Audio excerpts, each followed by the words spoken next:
as a parent or a guardian, you can be concerned, and you should be concerned, especially if the games are affecting their schoolwork.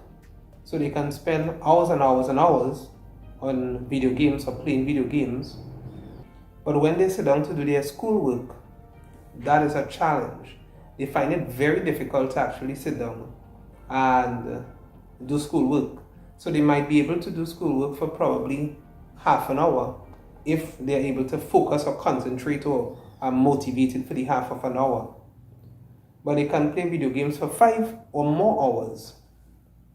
So some parents are saying it's very difficult to actually have their kids focus or do schoolwork or concentrate without asking to play the game. And sometimes the child may even want to trade. They say, if I study for half an hour, could I play for an hour?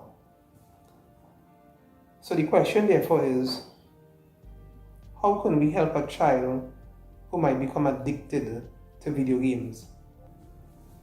Well, one of the things is that you have to think in terms of how can you reduce? So you have to approach it from the standpoint of this is an addiction, and how do you reduce a child number of hours playing without significantly harming the child emotionally or mentally? Because try taking a person off a specific drug that they are very addicted to, and it can affect their behavior. They can become very moody, aggressive.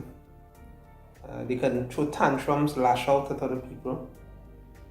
They can start experiencing physical ailments such as headaches, neck pains, belly pains, heart palpitations. So how do you do it? Well, it's not easy, and in some cases, a parent or a guardian may have to actually get professional help. But one of the things you can do is, one, you set time limits. So the child has, let's say, each day half of an hour to play the video game for.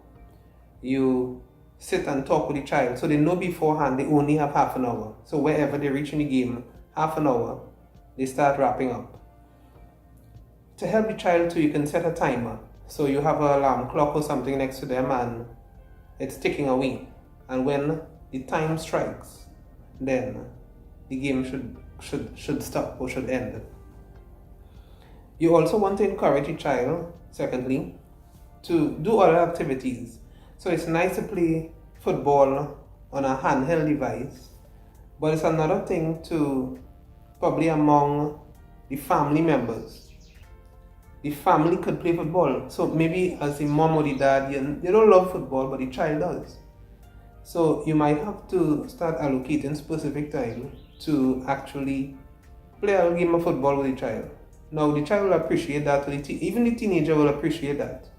They know you really can't play as good as they can, but at least you're just going out on the field with them or the backyard and just kicking the ball, tossing it around, or play with basketball, or even ask them to show you how to do it. It's a good opportunity for children and parents to bond. So get involved, show interest in the child and what they want to do in terms of getting them physically active.